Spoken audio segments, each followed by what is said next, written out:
Greetings, colleagues. Welcome to the Ivory Attic. I'm one of your hosts, Ian Escherwood. And I am Kurt Andreessen. And we are here on a Monday evening, glass in hand, having a conversation about what the name is for our St. Patrick's Day cocktail. We had a number of good entries in which people brought in for us about what the name of that cocktail should be. Kurt, can you tell us what that cocktail was? Yeah, let me just remind everyone. So what the challenge was to actually do a Manhattan, but done with Irish whiskey, and specifically trying to deal with the balance of Irish whiskey and the fact that it tends to be a little lighter than your normal, let's say, bourbon or rye that you would make a Manhattan out of. And so what we did is we lightened that up a little bit with some Dolan sweet vermouth and some lighter bitters than you would normally do. And then we came up with some pretty terrible ideas for the actual name of it, and so therefore put it out to you. We put it out to all of you, and the cocktail name that I've been thinking of in the back of my head was naming it after my grandfather, Bud Murphy, but people didn't like that idea, so we decided to go with a few other things that people have written into us. Kurt, tell us some of the names that were written in. Okay, well, so some of the things that I've heard, so one person, I'm going to give an honorable mention to this. So someone actually sent us and suggested that if I had actually used Italian vermouth, which I did not. I used a French vermouth, but we could have actually called the cocktail the Otalian in recognition of our wonderful T-shirt, which would match the T-shirt, and it would be a terrible tasting cocktail. Yes, well, I mean it's terrible in taste in many different ways. So we had to reject that, unfortunately. We had a few other names, one of which was the O-Hatton, and we rather liked the O-Hatton, I liked the O-Hatton at all, and there were a lot of along this line. I like the O-Hatton. There were also some other ones. There was lots of apostrophe names. Someone suggested the Lyrish, which I think doesn't quite work, or the O-French. Because of the French vermouth, I think that also is a little awkward. But yeah, I think we really kind of we got around to the O-Hatton, which I thought it started some juices flowing with our ideas of where to go. It did, and it led us into then the idea of, instead of calling it a Manhattan, to call it the McHatton. The McHatton. Which is the obvious choice. Which is the obvious choice, but the O-Hatton led directly into it. Directly into it. So it's going to be called the McHatton, made with Bushmills Irish whiskey, with Dolan vermouth, and with just a touch of bitters. And I will say, have a very light hand with those bitters. Yeah, no, you don't want those coming in too strong. So what are we looking at moving forward? Well, so moving forward, we're going to have our next episode. And one of the things that we wanted to get ahead of a little bit with this episode that we want to tell you is one thing you may have noticed between our first episode and our second episode for all of you loyal listeners. I was going to say, which I assume is everyone. There was a noticeable increase, I hope you've noticed, in sound quality. And that was due to what most increases in quality have to do with, which is spending enormous amounts of money to cause it to happen. And so one of the things that we wanted to make sure you knew ahead of time is to just let this say a little warning, in that the next episode that you're going to be listening to right now actually has a bit of let's say the old Ivory Attic sound quality to it, the original. The analog sound. Exactly. And so as you're doing it, hopefully you'll bear with us. We promise that this will be the last one that is recorded that way. But I will say the next episode is a riveting episode, because we are bringing in a colleague of ours from Gettysburg College, Professor Dave Powell, who is one of, it's just all around an absolute fantastic person. Yeah, and actually this was the reason why, despite the actual sound quality issues, there was no hesitation with the fact that we were definitely going forward with this episode and that this was going to be the next episode. 100%. And what you have to look forward to, Dave Powell is an educator of educators, so he's going to talk a bit about what that means. He's going to talk a bit about what education is like to be teaching at a college or university, but he's also going to be talking about his true passion, which is protest music. Absolutely. And as importantly, because this was technically our inaugural episode, because the inaugural let's say canon episode, not counting our St. Patrick's Day special, we actually made sure that we brought in not one, but two special cocktails for Dave to try and to comment on. And these are terrific cocktails. And Dave Dave also, as it was fitting because we said, Dave, why don't you pick one cocktail? And could he do that? Absolutely not. Absolutely not. So he wrote us a long description of two delicious cocktails. So you have two good cocktails to look forward to, too. And so hopefully you'll enjoy that, and just stick around, and that will be coming up next. Yeah, so I hope you make yourself a fresh Manhattan and sit down and listen to our next episode as we rummage through the Ivory Attic. Cheers.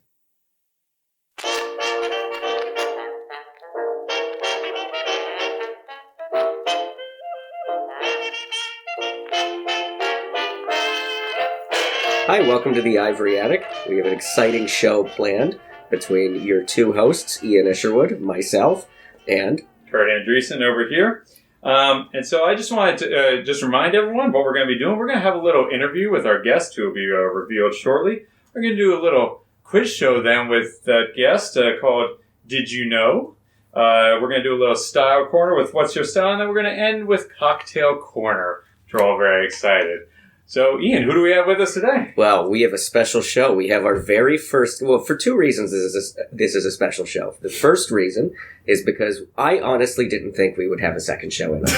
But it turns out we did. We did. And second, I did not think we would ask somebody and they would agree to come on the show. But we have our very first guest, who is a friend and colleague of ours, as well as a friend of the show and Absolutely. a fan of the show. Absolutely. And our guest is Dave Powell. Dave teaches at Gettysburg College. He has a BA from William and Mary and his master's and PhD from the University of Georgia. And I will let Dave actually tell us what he does at Gettysburg College and tell us a little bit about what his academic journey has been. Is this the quiz already? Because we're starting with this. I already know the answer. I don't know the answer to this question. You asked me to say what I do at Gettysburg College. What do you do at Gettysburg? I am a professor. I used to be a professor of education. I'm now a professor of public policy, which means I think that, well, I've been told it means that it's only 5 to 10 degrees different from what I used to do when I was a professor of education. So most of what I do is that. I teach courses in education.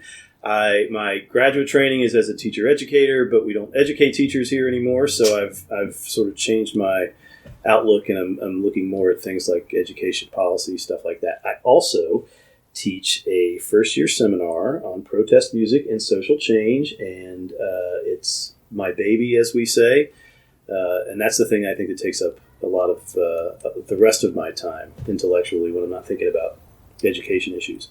Education, protest music. Education and protest music. That's awesome. So at Gettysburg, what have you, I mean, you've been here for how long? 15 years. 15 years. 2008. What's the journey been like? Well, it's been a journey. That's true. I think it was, when I entered the job market, I like a lot of people, I think when you just earned your PhD, I was sort of planning to, maybe go to a research university, immerse myself in doing research and writing and things like that.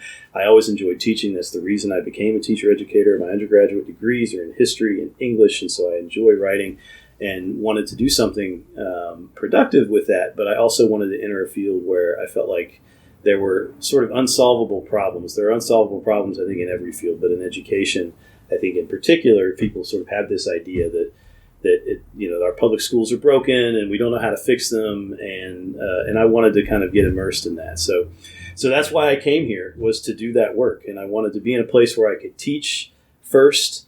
That's why I chose to come to a liberal arts college. And I think for the first few years it was very interesting. We've sort of been, the education department doesn't exist at Gettysburg College anymore, but we went through an existential crisis that began really almost as soon as I got here. And so That's a fun way to come in. Yeah, so it was a lot of fun.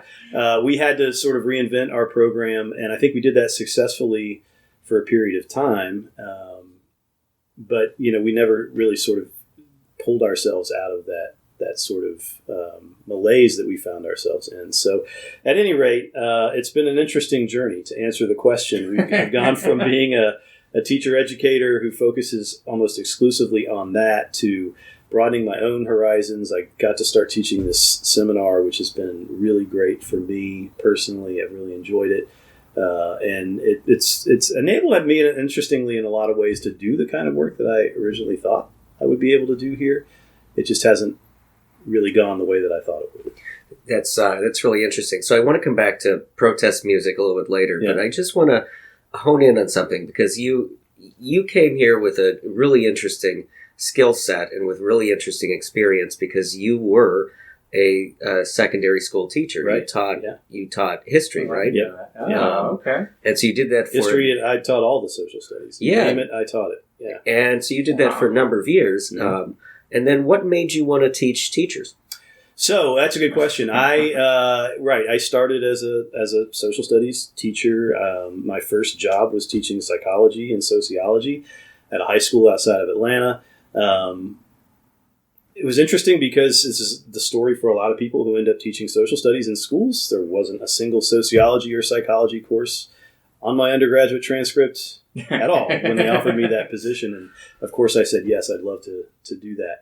And I think it was a good experience. I learned a lot from it. I learned a lot about myself as a teacher and as a student from the experience of trying to teach something that I didn't really know very well, in that way.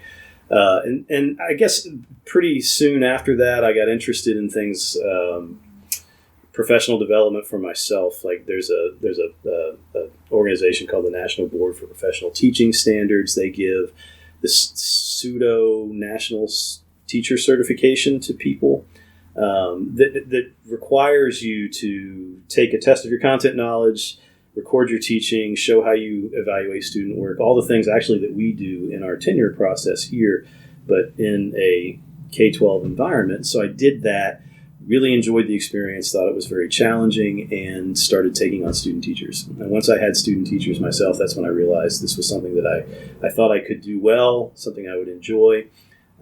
When I went back to school for my PhD, it was really between history and education. And again, the reason I chose education was because I thought I can still probably teach some history, but I'm really interested in helping people think about how to teach history. And so that became sort of a focus of my work. But yeah, that was 7 years of high school teaching. And you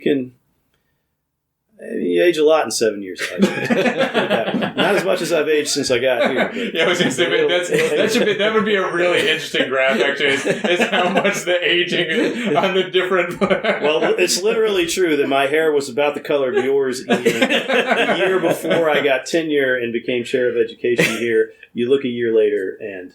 Now, I will say, just for the listeners, it is a beautiful silver. It is a silver. I was going to say, it is stunning. It has some shine to it. It's really interesting to me, though. I mean, what you said, because you went from someplace, and you kind of mentioned this, where, when you were in the secondary education situation, mm-hmm. everyone there technically knew how to teach, but weren't necessarily experts in their field. Right. And then you moved here to where a bunch of people are experts in their field, and very few of them have had any training on how to teach. That's a really interesting way of looking at it, actually. Everybody that I worked with as a high school teacher had they had teacher certification, right. Certified to teach. So they had some awareness, some knowledge of principles of teaching and learning and things like that. And again, to your point, right, these are not things necessarily that professors get, even in the field of education. I mean, you can earn a PhD in education and not have anything to do with teacher education. You could be focused on curriculum and instruction, on any of a number of different on philosophy of education, history of education, whatever. I think there's an element of a strong element of truth to that there were. I think the jobs are very different, right? Okay. So what you have to know to be a successful high school teacher, the way I looked at it, and the reason that I felt comfortable saying, yes, I'll teach psychology and sociology all day long for the first year, and hope that it eventually gets me to a place where I can have some control over what I do. You have to know the basics. You have to know the sort of lay of the land. I feel like my ride is here. I might have to leave soon. Yeah. We should probably explain. Dave, how would you describe your surroundings right now? Oh yeah. Oh, they're beautiful. I love these surroundings. But we are actually filming this. I don't know what's going on outside. We don't know what's going on. But we are actually recording this in in a garage attic. Yeah. So, But it is the nicest garage attic. well, we've tried. It is. Yeah. I mean, there's a chandelier. There's a fireplace here. There's a sword, which was previously mentioned before we started. That's the Chekhov sword. Yeah. I mean, listen, that's for the listeners, because at some point, it's building tension with every episode. I like it. It's there, but we're not sure why it's there. Exactly. This is like it's a sanctuary from the world. Outside, the sirens are going off. That's right. Here, Exactly. You're right. no sirens whatsoever. So anyway, the point of this all was when you're teaching those courses in high school, there's an expectation. I think one of the things I think I've learned as I've gotten further into my career as a teacher educator is that in some ways it's good that there's so much distinction between what happens in the college environment and what happens in the high school environment, in the sense that I have a lot of students, for example, and I'm sure, Ian, you experience this a lot in your work, who come here and their minds are blown by the idea that history isn't just an objective list of facts like the governor of Florida wants to tell everybody it is, that it's more complicated than that, and there are interpretations, and we're working with a limited record and all of these things. That's information that I tried to share with my students as a high school teacher. I think for some of them it really helped to sort of give them a springboard to where they're going. But a lot of what I needed to do was just sort of fill them with some knowledge of how society works and why things are the way they are, and what role they play in either perpetuating the social arrangement that exists or maybe trying to change that. So yeah, I mean, on the other hand, you come here and it's a different story where there aren't a lot of folks who have really thought deeply about what it means to. I shouldn't say it that way, because I think people do think deeply about what it means. But they definitely haven't received very little training or formal training. Yeah. And in some ways that training is helpful, and in some ways it's not. In some ways it's even maybe counterproductive. So yeah. I always imagine, because one thing that professors tend to like to do is to explain to every single other person how they are smarter than everyone else. Right. And I assume that you have had to listen to numerous people wax philosophic for long periods of time about the correct way to teach things and how things are right, that are completely off base. Definitely some of that, but less of that, I would say, than just sort of I was warned. Let me say this: I was warned when I told people, when I was on the job market, I was thinking about going to a liberal arts college. I was warned, well, it's a different kind of environment there. It's not the same as what you're coming from. Obviously, coming from a research university as a graduate student, and I don't know that I had, even if they had tried to tell me what they meant by that, I don't know that I really knew what they meant, because I don't think they really knew either. They hadn't been in a place like this, but part of that warning, I think, was there's a feeling among faculty at liberal arts colleges. This is a teaching college. Sure. We're here. People do choose to come to places like this because they want to teach, and because they enjoy teaching. They enjoy being in the classroom, whether they've thought about this formally or not. Sure. And so there's a sense that there's not a place for education, in places like this. That teacher education in particular is pre-professional, so it doesn't belong here. That a lot of what we do in teacher education courses is pencil sharpening and board writing and things like that. And to be honest with you, I think that we traditionally, historically, did a lot of that here, and that was something I didn't want to do anymore. So part of what, we don't want to go down this particular rabbit hole too far, but part of what I think led to the dissolution of our department was that philosophical difference right there. That we shouldn't be doing those kinds of things, that we should be approaching teacher education in a very different kind of way. That's what I wanted us to do, and I think we did that successfully for a while, but ultimately it didn't work out. So and I do think, this is something, though, I feel like the college is constantly wrestling with, and I assume all colleges like this are wrestling with, which is that, when we actually talked on the last episode about kind of the ideal of the academy, what it's supposed to be doing. And I feel like small liberal arts colleges especially are really lean into that heavier than I think most places do, with the, kind of extreme of like the St. John's out there who completely lean into that kind of ideal. Right. Yeah. Whereas, not to say that bigger universities don't, but they do tend to have kind of these focuses. If you just want to get a job, you can go and get an engineering degree, and you can kind of go out and then you can get a job, or you want to get a nursing degree, you can go there and get it. it's funny that like I feel like we're always wrestling with that. Business is business actually a real? Is it just learning, or is this actually just learning to a skill? I feel like it's something we're constantly battling or thinking about, like, and kind of wringing our hands about. Yeah, and kind of that balance between, preparing people for some form of vocation or ability to be able to go and get some sort of job out of here, while also expressing to people that it's really important to use this as an intellectual broaddening experience, right. Which is something that I'm really passionate about. I know all three of us are very passionate about that idea of kind of the liberal arts, meaning just that it's a broadening of your mind to be able to explore subjects you wouldn't otherwise.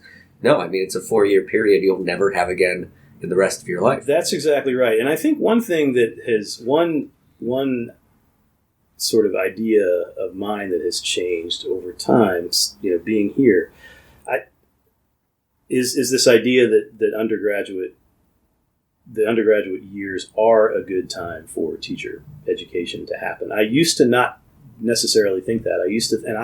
I didn't study education as an undergraduate when I was in college. We didn't have undergraduate education courses at all. It was only offered as a master's degree program, and so there were no courses for me to take. I wasn't getting certified. I got certified as a master's student when I did. So I remember thinking, part of what drew me here was just to see, is this actually an appropriate place for this to happen? Should it be something that people only do later, after a couple of years have passed, after graduating from college or whatever?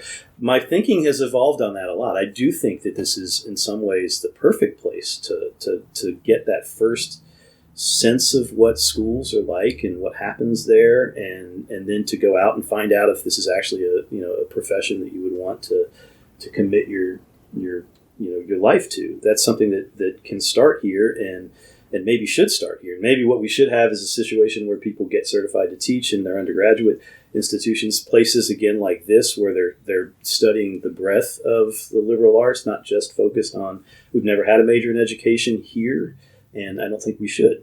I don't think we should have. I don't think that was the right thing to do. We asked people to major in their subject area, but I think that's a good thing. The problem is that there's this tension that's always going to be present in American public schools, and that is the great thing about our schools is that they're everywhere. And the thing that we perfected, I think, about public education in America is this idea that there should be a school in every community, that everyone should be welcome at that school, that it should be taxpayer supported, so you're not paying tuition at the door or anything like that. But that means you need lots and lots of people in those schools. You need literally millions of people to work in those schools every day. And John Dewey said this best, and I can't remember exactly how he said it, but essentially, he said, it's always going to be the ordinary citizens, the everyday people that are going to be the people in our schools. We can't set the bar too high for them intellectually. We need to set it high, but we can't set it too high. We can't expect them to be, eminent scholars. We want them to be people who are, living in their communities, who are engaged in those communities. So what's happened, I think, is that because of that, because we need millions of people to go into schools, and because if you think about the history of the teaching profession, when, especially during the progressive era, when there was a need for all these new teachers, when high schools were first, being created in every community, stuff like that, this became women's work. It became work for women who otherwise didn't have a lot of professional opportunities, and that brought them into the workforce. That really catapulted a lot of people into middle-class lives. And that, I think, is where this tension meets in a place like this. So this is a place that traditionally has been, it's courted a lot of wealthier students. There's a notion out there that liberal arts education is for people who can sort of leisurely sit and just think about things. And so when you bring those things together, you end up with something that just gets, expressed as, I don't think that teacher education belongs here, but it really is more complicated. And I think what people maybe are saying is that they don't see it belonging, not because necessarily the content of the courses isn't valuable, but because they're not sure that that's the kind of thing that a college like this should be doing, bringing people into an educational program and pushing them into the middle class for whatever reason. I don't know. I don't even know if that makes sense. Maybe this part will have to be edited out. But perfect. It sounded great. Man. But I do think that's a serious tension. And where it comes back to, Kurt, I think is something that you sort of alluded to, which is, we're in an identity crisis now too, as a college. Like, what is our place in the higher ed landscape? To me, it makes all the sense in the world for a place like this that needs to be able. I mean, we need to be in a position where we can say to families, there is an outcome here that is a professional outcome that you can pursue with the knowledge that you gained here. What you get from coming to a place like this is close contact with professors, small classes, the ability to take classes across a range of disciplines and subject areas. Why not channel that into a professional outcome like teaching? To me, those two things just go together like bread and butter, and yet we're in a position where we're saying, and it's not just us. I think education has always been seen as sort of low-hanging fruit in liberal arts environments. It's the first thing that people want to close because it's, again, seen as pretty professional, and maybe it's partly because there's this other long-standing tension that we just don't have a way of addressing yet. But it sure is complicated. That's why I like studying it. Yeah. But it brings me down. That's why I teach protest music. What? Yeah. What a great transition. That's a great transition into, yeah. So, Dave, you are known for teaching a great first-year seminar. Thank you. Students rave about it. They remember it. That's not always the case, right? But I love it when they remember what we've done. Yeah, well, they certainly remember what you do. And it's on protest music. Now, you're also a great lover of music, so you've been one your entire life, especially the genre of protest music. Was this just a kind of a professor's whim of designing this, or did you think about it a little bit more? I did. I think, in a way, maybe it was. I think they all start that way, right? I think they all just sort of start with just a little. Yeah, I teach one on Hobbit. So right. Yeah, exactly. Yeah. Exactly. It's got to start somewhere. That's right. It's got to start with hobbits. Hobbits, wandering troubadours, whatever gets you going. I grew up as a kid who just listened to music a lot. My dad played a lot of music around the house. He's one of those people who, anytime we got in the car, started playing music. He was a DJ at his college radio station. He kept the old tapes and used to play them for us. So I had sort of an introduction to it that way. And I realized as time went on that a lot of,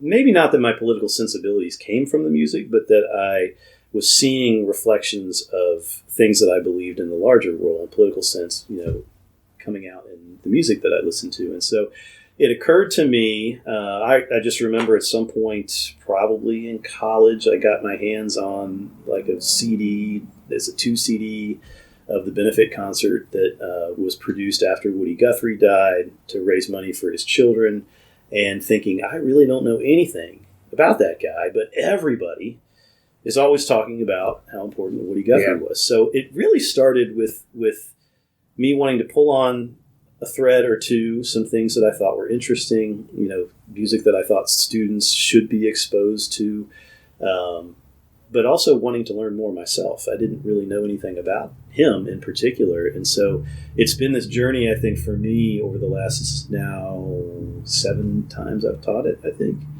of trying to sort of map this course in a way that would be meaningful to students, that would actually connect with them so they could remember it.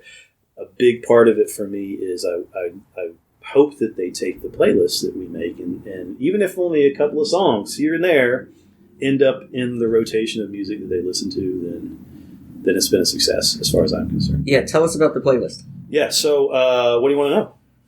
Where do they come from? Yeah. How do they? To narrow them down, I think what I had done in the past was include too many. I sort of took this approach that, not quite a fire hose, but I want to expose them to as much as possible. They can listen to these songs and pick out the ones that they think will be interesting, and we'll use those as fodder for discussion. This time I set every playlist at 10 songs, with one exception. I think the songs of the Vietnam War era ended up being 15 because there were just too There's many. too many. Damn. To leave them off. And I have all these. There were a couple of supplemental protest ones. songs around that time. Yeah, there's just a couple, right? So yeah, I mean, they every week there's a playlist and it has 10 songs on it, and You say every week? yeah, every week. It's 150 songs. So at the minimum. yeah, that right there is a significant number of songs. That's true. And actually, in fairness, some of them have 2 playlists. A couple of the weeks toward the end of the course. So yeah, there are a lot of songs for them to listen to. But the idea behind the 10 was,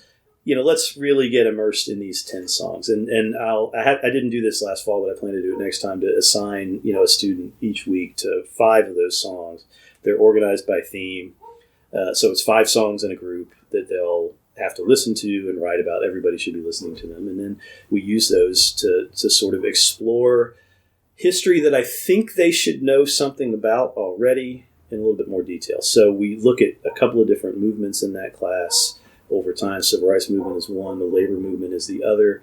And they, again, we listen to these songs and use them to say, maybe you know something about the civil rights movement, but have you heard this music? Do you know what role this music played?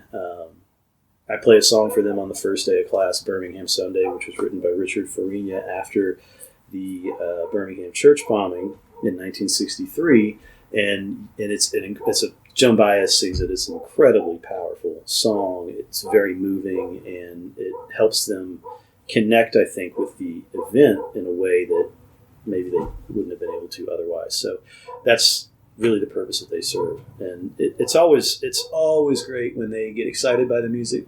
Sometimes they don't. They'll tell me, they're like, "Oh man, no, Woody Guthrie, he's cool, but it's not my cup of tea." No, nobody says that. No, that's a direct quote. But I think that student meant it in the right way, and I think that's the point, right? Well, now I'm actually really curious. What is the most popular and least popular songs that do you think? Oh, on the playlists from my classes, I think. I think that especially in recent iterations of this course, there have been. So one of the, I'm going to give a long answer. I'm a professor. No, that's right. You are a professor. Yes.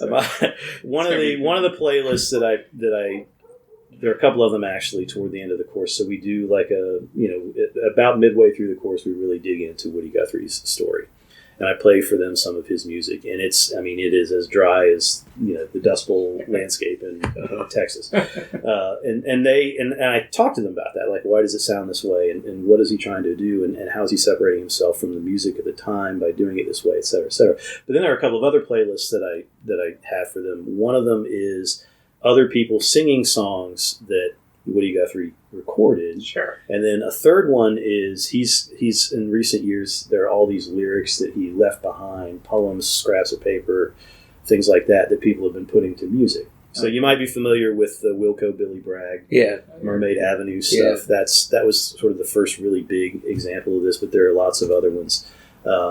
And so, part of it, I think, is my enthusiasm for this. But those in particular, I think, were pretty popular playlists with the students this time. Just seeing that an artist like him, he could have this impact over time.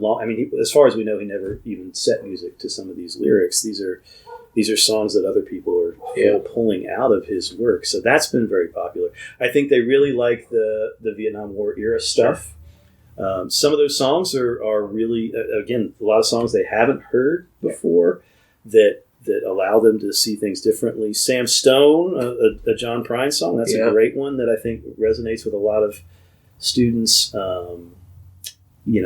That stuff is really great. And then there's some contemporary stuff. So we, at the end of the course, we have 3 themes in the course, and so we do a review of each of the themes. And one of those days is focused on like Black Lives Matter protests. So we watch videos actually that go with the songs on that playlist. Those are all really powerful and popular. We have another day that's sort of focused on inequality, and so they get songs and videos that go with that also. And then they have the third one is we talk a lot about how people especially white Southerners, have tried to reframe the history of the South to be more inclusive and to acknowledge the violence, the racial violence that existed in the past. And so we focus on that. So that one's called Bitter Southerners. But anyway, I told you I was going to give you a long answer. No, that's a good answer. And I did. I was hoping you were just going to say did. Rage Against the Machine. Right. No. But here's the other thing. They have to bring they get to make their own playlists too. And so that's one of the that's one of the things they have to do to leave the course is to make their own playlist. And I get, when I'm grading their finals, I get to just listen to music. listen to their music. Oh, that's awesome. I was going to say, that actually sounds really good. Though. Yeah. That is a pro move by an educator. Oh, totally. I have a little experience with this.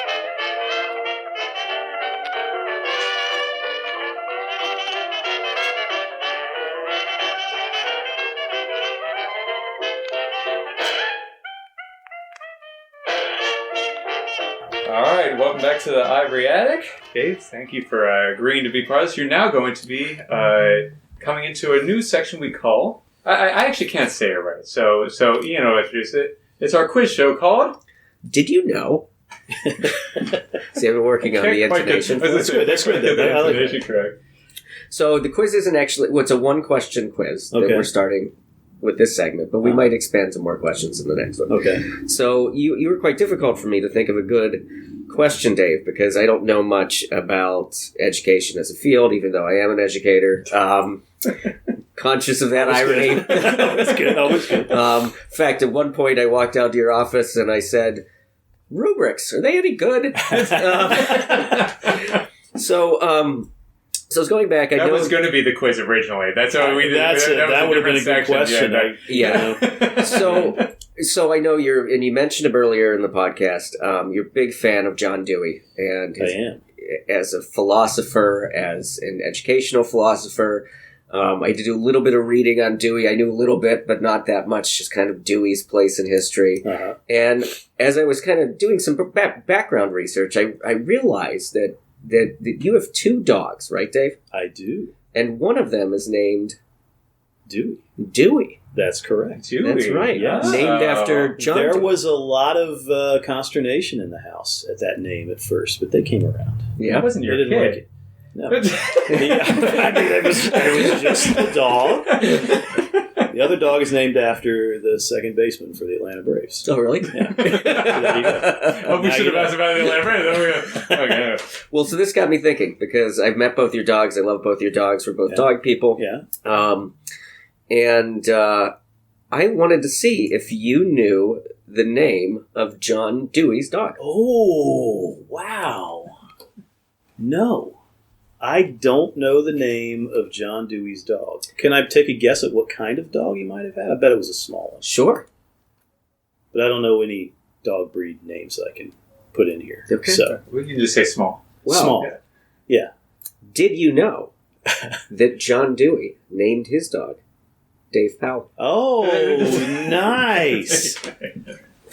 What a brilliant. There we go. That's the reason I like that. Yeah, that's right. That's exactly it. Well, we're sorry you didn't win the quiz, but the good news is that there were no prizes. And I tried. No, and you still get a drink at the end of the day. You do get a drink. Yeah. Absolutely. Well, that moves That's good. Yeah, that moves directly into our second section. Ian's going to continue to do all the heavy lifting here. With a little section, again, we explained in our last podcast, and you find it. Ian and I are known for our eccentricities as far as style goes. On campus, so we want to talk about other people's eccentricities. All right. Yeah. And so it's a little segment called What's your style? "What's Your Style?" Are we going to ask him what his style Yeah, is? we're asking what his style is. Yeah. What's your style? I'm supposed to tell you? Yeah. What do you think? I don't know. I wear a lot of wool sweaters. Oh, wool sweaters. I wear collared shirts under them. I wear a variety of different styles of pants. I'm partial to work boots. This is a thing that that's been with me for a very long time. I don't know when I started exactly. It might have been when I was working. I used to work as a lawn care specialist. Before I went back to school and got my master's to become a teacher. It took me. I did that for about a year, and that's when I knew I needed to do something else with my life. But I used to. That's probably when it started, I guess, because I don't recall if I wore them in college. Probably not. But I don't know. I guess it's this jacket my wife bought for me. She's got good taste. It's a nice jacket. I was gonna say, that's actually a nice jacket. Yeah, it's like a she knows what boiled she's wool doing. jacket. Yeah, exactly. she Like knows what she's an doing. olive green color. It's very nice. Yeah, it's very nice. So I don't know what does that add up to? What kind of style is it? It's not nearly as strong as yours. I didn't. Well, no, but that's not the point of the segment. The point of the segment is just that we think that people oftentimes express themselves to the outside world in ways that are pretty powerful and important. Yeah. And I think that you walk into You've a taught class. Sociology? Yeah, I did as a first year teacher. That's true. You walk into a class and you got jeans and work boots and a sweater and an overshirt and you're teaching a Woody Guthrie, and there's something really cool about that. Yeah, I think. I will say that I'm deliberate. I think about that, and especially when I'm teaching my seminar, I think there's a certain expectation that people might have. What I should look like, right? No, exactly. But it doesn't necessarily match up to what I think we think. It's interesting that this comes up actually, because when I think of educators, I mean, when I think of like the high school teachers that I used to work with, a lot of it was first of all, this is hilarious but true, that we used to have to receive a special dispensation from the principal to wear jeans on Fridays. Really? Yes. Really? And this was a big deal. This is probably still the case. I don't know. My wife is still a teacher. She would probably know. But there was this real sense that you shouldn't be dressing down, that you should be dressing up, but there was no way to really enforce how teachers dressed. And when I think of school administrators in particular, I think of not the fine suits that you gentlemen are wearing, but just sort of, those run-of-the-mill of awful-looking suits that I hate. So I think probably, I'm just thinking about this now as a former psychology teacher as well, that subconsciously probably some of what I do is pushing back against that. Oh, idea, absolutely. That I don't want to look like the typical, sort of education professor, whatever they look like. Well, now I'm thinking of my advisor. Well, see, that's fun. That's always funny. wearing moccasins. Yeah. So, so I don't know if any of this adds up. Well, but there's this idea of a suit, right? Yeah. That the suits are in charge, or the suits are telling you what to do, right? Absolutely. So, yeah. And a necktie will make you die and cause you lots of trouble. Yeah. That's what they say. Sorry. And we love suits and neckties, but we have no power. Yeah, right. And that's exactly it, right? Exactly. Yeah. So I sometimes I can remember, certainly as a younger person, thinking I wish I lived in a time where people dressed more formally than they do now, and that I guess includes me sitting here in my jeans. But see, it's just not something that we do. I think if people dress, I feel like in a way I kind of feel the way you do, where I feel like part of why I'm doing is why I think dress a little nicer is in direct opposition to a lot of the professors I knew in undergraduate, which in physics tended to be a lot of jeans and polos. And so that was the one thing I wasn't going to actually do. So I think if they were all wearing suits, I actually would that would be the one thing I would not wear to this day. It's funny how it's all reactionary. So is there something about your style that you'd like to change, or that you would change? I don't think so. I think I'm at a point. I mean, if I looked at myself for the first 6 or 8 years I was here, I probably would cringe a little bit at the things that I wore. I think at this point I have a little more control over what I do, and my wife helps me, which is good also. But I have a better idea of what I want to project, especially when I'm in a classroom environment. Would you take a recommendation? Absolutely, I would. Because that's part of the fun. Unless you tell me to shave the beard. No, well, yes, kind of. But still coming back in. But so I was thinking, what blends together both John Dewey, educational, forward-thinking, and protest music? Yeah.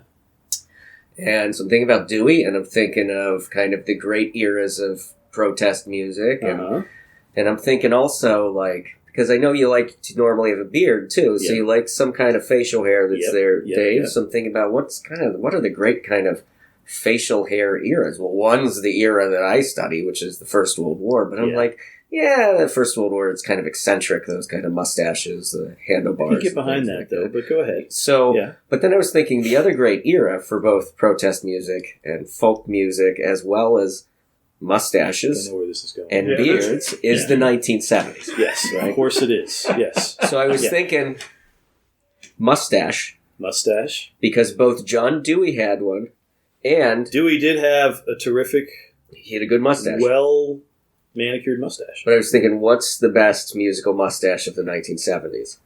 And I was thinking Jim Croce. Oh, Jim Croce did have a great mustache. So if you could have somewhere between Dewey and Croce, I think I could. I think that's a winner. My wife will never go for it. That will never happen. I have shaved on occasion. I do it just to needle her a little bit, and it lasts about an hour, and then she makes me shave it off, and then I regret shaving anything at all. But yeah, I've always thought that a good, solid 70s style. My dad had a mustache the whole time I was growing up, and then it became a beard sometimes in the winter, and then he just stopped growing it for some reason. I don't know why, but yeah, I like it. I also The hair too. She's always telling me to grow my hair long, but it doesn't do that. It just grows out. So I can't. Well, maybe you could compromise and say, "I'll grow the hair long." Yeah, the hair can go if you let me get the stash. That's right. I actually really like that. I know that all three of us in this room have at one point just grown a mustache purely to annoy our spouses. I actually really appreciate that. I know she's out there listening. She will be at some point, and she'll be shaking her head. Yes. All right. Well, let's take a quick break, and then we'll come back and drink some cocktails. Oh, right, yes. Let's get to the good stuff. Let's do it. Let's do it. Excellent.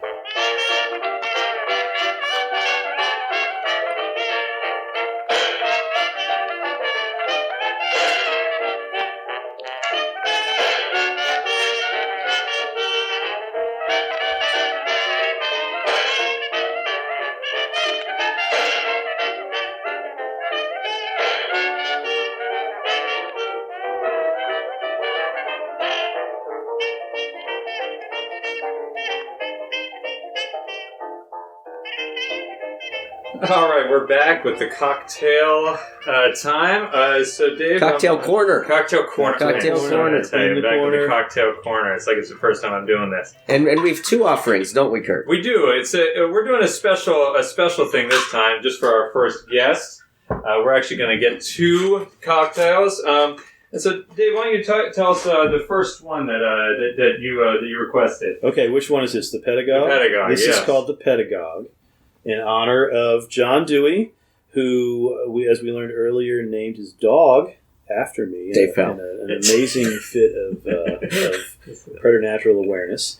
And who is, as you said, actually the inspiration for my work as a teacher and teacher educator and researcher. It is earnest and erudite with a strong sense of fairness, just a dash of optimism. Just a dash. Just a dash. Not more, because as a stern-looking mustachioed teacher, you have to know. Well, this is also kind of a stern... There's only so much optimism to go around. This is kind of a stern-looking cocktail. It's I think it's got kind of a greenish hue to it. It does. A little hazy. A little haziness a little to it. bureaucratic. It's got a, yes. So go ahead and take a sip, and then I'll tell you what we did with this. Oh, that's good. Oh, it's tasty. Yeah. So So I was trying to think about the kind of the erudite kind of nature of it. So I thought, let's start with some cognac. Okay. All right. Oh, so I thought that kind of reflects a little bit of that. Excellent. One thing that we do know about, I based this on a sidecar recipe. So sidecar recipes tend to call for some orange. Well, one thing we know about educators, right, is they tend to they pour all of their blood, sweat, and tears into it. And so we use some blood orange, Nice. orange liqueur. Nice. And so that kind of gets to that. And then the little bit of optimism came with just a dash of some lavender, simple syrup, which kind of provides some of the some of our optimism that we can go with. I love it. And also, it isn't the best looking cocktail in the world, but as we know with many of the teachers that we've at least interacted with, they're not necessarily chosen based on their looks, but on the other things that they can provide. Exactly. That's true. I'm talking about us, just for the record. Nobody else. I don't want to offend any other teachers out there. Well, you did. I love it. I think it has the muddled complexion of a teacher worn down by years in the classroom. But still has some zip. Yeah, it definitely has some zip. Well, you still. And the taste is terrific. At times, right? You still find ways to stand in the classroom every day, and you try to find little joys in the students that you're interacting with. This is true. But also at the end, you're still a little hazy. The haziness is that's exactly it. That's perfect. and it feels good to get to the bottom. So Yep. I read after I made this, I was just looking because I was curious. You could probably make this with a citrus airborne tablet, thrown in some cognac if you wanted to. That's a really good idea. I did find I was actually after this, I was really curious what Dewey's relationship with France was afterwards, because I was using French cognac. And the only thing I could find, because he did tend to kind of tour around a little bit. But the only quote I could find was him saying that basically, and this is going to be a very rough quote, but it also was completely unsourced. So but it was basically if it weren't for the British, French education would still be back in the Middle Ages. This was the only. Really? That's a Dewey line. This is the only quote I could find about him talking about. That's impressive too, because the man wrote voluminously, and so if there's not much out there on France, then he must have kept. I guess that's proof that he did keep some thoughts to himself. Exactly. That's exactly. When somebody else said something about him, he never used just one word when 3 or 4 would do something. That figures. It's dense. Yeah. Reading Dewey, but that's amazing. Well, I was actually trying to figure out if he had a dog, but instead I just found a lot of metaphors using dogs in his written work, and I was like, oh man, can't I just find a photo of Dewey with a dog? So just for the record, not only did you make up a fake quiz question about his name just to make a joke about it, but you also don't know. You don't actually know. Idea. We don't even know. No idea. Not only that, he invited me to guess what kind of dog he had. As if he knew. He did ask you. Well, that tripped me up a little. I had to give you the real poker face for that one. But it's funny because I think I went through checking his notes like he was gonna see one of the things. Yeah, so I did a Google image search for him, and I scrolled through 5 different full tablets of Google Images, and I couldn't find him with a dog. I did John Dewey. I did John Dewey dog. Yeah. I did John Dewey have a dog? Wow. This is now an interesting. I kept searching, and apparently he never even pet a dog while he was being photographed. No, he didn't pet a dog. He pedagogued. Oh, that's going to have to be cut. Some things will end up on the cutting floor. Well, maybe somebody can write in and tell us whether he had a dog. That's exactly right. You know what? Hopefully we'll find out, because I would like to. That's good. Yeah. Okay, so that's that is our charge then. Is anyone out there who knows the status of John Dewey either having or not having a dog? A dog named Dave Powell. Let us know. Yeah, so we also do need to know the name. Yeah. Just to be sure. And what type it is, but neither Dave or I will know what that means. Yeah. Yes. No, that's true. That's true. I was guessing small, so. Yes, this is the best known breed. Mm-hmm. So let's get to the next cocktail, which should be fun. All right, so we're gonna now get Dave going, and then what? And then while we're talking, I'll get the rest. I'm just describing the situation. You've got a blowtorch, and we've already discussed the ice. Yeah, so you have a cocktail that's in a rocks glass with a square piece of ice in it that has no bubbles in the ice.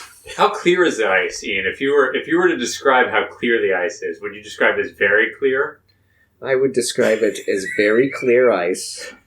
Definitely not my ice. And now Kurt's taking a blowtorch to some herbs or something. This is some apple wood here. Oh, he's smoking some apple wood inside of the rocks cool. glass. This is great, right? Yeah, I love this. All right, so here we go. Look at this. And now there is smoke wafting off of the top of the old-fashioned glass. And inside of it is this is a table, cocktail. right? Yes, it is. Oh, it even smells Oh, yeah. wonderful. All right, well, so go ahead and tell us what you actually requested. Okay, so I requested a drink called the Protest Singer, and I don't even know. I'm trying to find what trying to think of what my original description was, but I feel like I need a new description as I smell this. So I said the Protest Singer should be strong and determined with a hint of self-righteousness, but should balance that kick with genuine concern for our fellow man, if not wide-eyed idealism. I would imagine that drinking a few Protest Singers would put you in the mood for good trouble, while drinking too many might land you in the hooskow, or worse, most of all, the Protest Singer loosens the tongue and lifts the spirits, at least for a little while. I can guarantee you'll do the second one, or the last one. You won't have trouble with the strength. You won't have trouble with the strength at all. Okay. So this is a type of old fashioned. So it's basically straight liquor. It's actually based on a cocktail called the Revolver, which was created in San Francisco.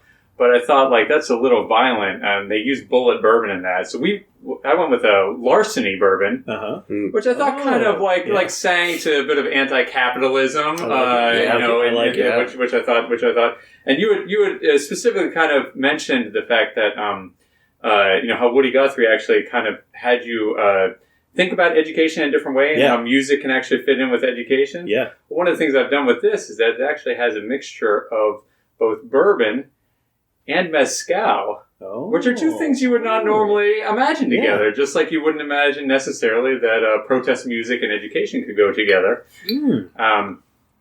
And then for the optimism's hard. Yeah. It's hard to think about what an optimistic liquor or an optimistic type of drink is. It's one that's in front of me. Yeah, well, this is a good point. So, exactly. What I decided to go with is we did some sarsaparilla bitters. Because I thought sarsaparilla kind of harkens back to the days of cowboys sitting back around a bar, and instead of ordering anything alcoholic, order a sarsaparilla, which is like they don't need anything else. They just need a little bit of something. What I love about this is that Woody Guthrie got his start singing in a cowboy band. So there you go, and went out west to L.A. to try to make his name as a cowboy performer. So there you go. This makes sense. Perfect. Yeah, and then the end of it, which, as you notice, I took some apple wood shavings and smoked it.